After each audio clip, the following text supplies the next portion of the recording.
Assalamualaikum warahmatullahi wabarakatuh. Nama saya Novan Al-Ghazali dari kelas Ekonomi Syariah 2 NIM E 2018-2070. Di dalam video ini saya akan menanggapi video pembelajaran terkait tentang prinsip-prinsip ekonomi Islam yang telah Bapak dosen jelaskan di dalam video yang sebelumnya. Yaitu pertama-tama yang harus kita ketahui dulu yaitu adalah pengertian daripada ekonomi sendiri itu antara ekonomi Islam dan ekonomi konvensional. Yang pertama, ekonomi Islam merupakan salah satu sistem ekonomi solutif atas berbagai permasalahan ekonomi yang selama ini muncul. Sistem ekonomi Islam sendiri merupakan suatu sistem ekonomi yang didasarkan pada ajaran dan nilai-nilai Islam yang bersumber dari Al-Quran, Sunnah, Ijma, Qiyas, atau sumber lainnya. Al-Quran dan As-Sunnah ini menyuruh kita mempraktikkan ajaran wahyu tersebut dalam semua aspek kehidupan, termasuk soal muamalah. Titik perkara-perkara asas muamalah dijelaskan di dalam wahyu yang meliputi suruhan dan larangan. Larangan-larangan Allah seperti menghindari riba, tidak berbisnis dengan barang yang horor, perniagaan babi, berjudi, dan menjual barang-barang haram seperti arak dan lain-lain. Sedangkan ekonomi konvensional merupakan suatu sistem yang memberikan kebebasan penuh kepada setiap orang untuk melakukan kegiatan perekonomian. Pemerintah juga bisa ikut andil untuk memantau kegiatan perekonomian yang berjalan. Bisa juga tidak. Sistem ekonomi konvensional bisa dikatakan sebagai sistem yang dipraktikkan secara luas atau global dalam kehidupan masyarakat. Sistem ekonomi konvensional sendiri terbagi menjadi dua, yaitu sistem ekonomi kapitalis dan ekonomi sosialis.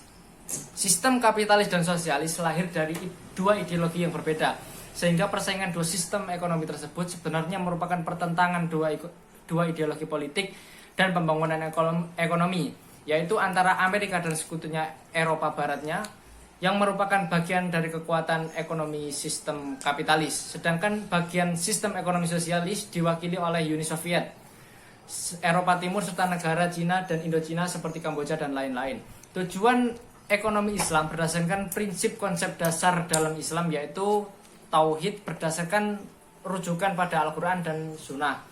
Yang pertama, pemenuhan kebutuhan dasar manusia, yaitu papan, sandang, pangan, kesehatan, dan pendidikan untuk setiap lapisan masyarakat. Yang kedua, memastikan kesamaan kesempatan bagi semua orang. Yang ketiga, mencegah terjadi pemusatan kekayaan dan meminimalisir ketimpangan dan distribusi pendapatan dan kekayaan di masyarakat. Yang keempat, memastikan untuk setiap orang kebebasan untuk mematuhi nilai-nilai moral. Yang kelima, memastikan stabilitas dan juga pertumbuhan ekonomi. Yang selanjutnya yaitu adalah kekurangan dan kelemahan daripada ekonomi Islam. Yang pertama, lambatnya perkembangan literatur ekonomi Islam. Literatur Islam yang berasal dari teks-teks Arab tidak mengalami perkembangan yang signifikan, sehingga menyebabkan munculnya dominasi literatur ekonomi konvensional yang saat ini mempengaruhi masyarakat, bahwa tidak ada ekonomi yang mampu menjawab masalah-masalah aktual kecuali ekonomi konvensional. Yang kedua, dikenalnya praktek ekonomi konvensional. Ekonomi konvensional telah jauh dikenal terlebih dahulu ketimbang ekonomi syariah. Ekonomi konvensional telah menyentuh setiap aspek kehidupan masyarakat dan manusia, dari produksi, distribusi, hingga konsumsi. Sedangkan sistem ekonomi Islam merupakan sistem ekonomi yang baru. Yang ketiga, kurangnya pengetahuan sejarah tentang ekonomi Islam. Pada dasar sejarah menunjukkan bahwa perkembangan pengetahuan di Eropa tidak lepas dari pengaruh Islam. Namun masa transformasi yang menjadikan di abad pertengahan ini kurang dikenal oleh masyarakat, sehingga hal ini menyebabkan pemahaman bahwa perkembangan pengetahuan itu berasal dari Eropa. Yang keempat, pendidikan masyarakat masih mengedepankan materialisme. Banyaknya pengangguran yang terjadi bukan hanya sekedar didasari oleh kemalasan individunya, namun saat ini fenomena pengangguran individu disebabkan oleh pemahaman masyarakat mengenai makna dan jenis pendapatan atau penghasilan yang belum tepat.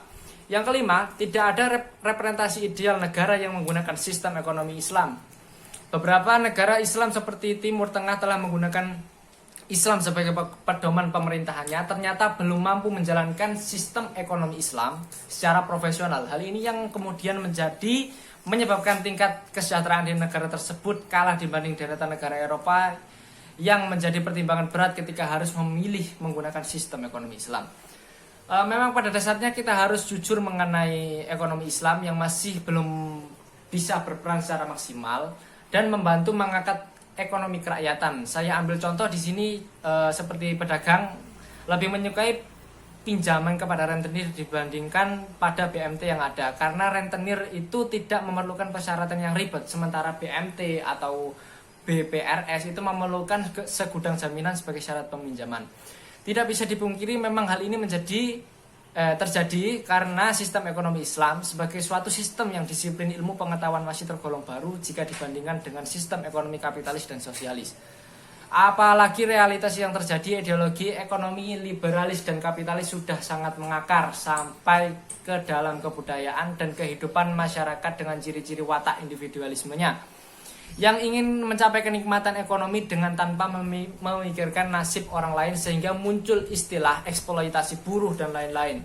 Hal ini yang sebenarnya menjadi tantangan kita selaku mahasiswa ekonomi syariah khususnya, apalagi pegiat ekonomi Islam, untuk melakukan suatu rekonstruksi paradigma masyarakat dan rekonstruksi sistem agar bisa keluar dari hegemoni sistem kapitalis, liberalis, dan neoliberalis. Kurang lebihnya seperti itu. Sekian dari saya. Apabila ada kesalahan pengucapan kata, mohon maaf. Sekian dari saya. Wassalamualaikum warahmatullahi wabarakatuh.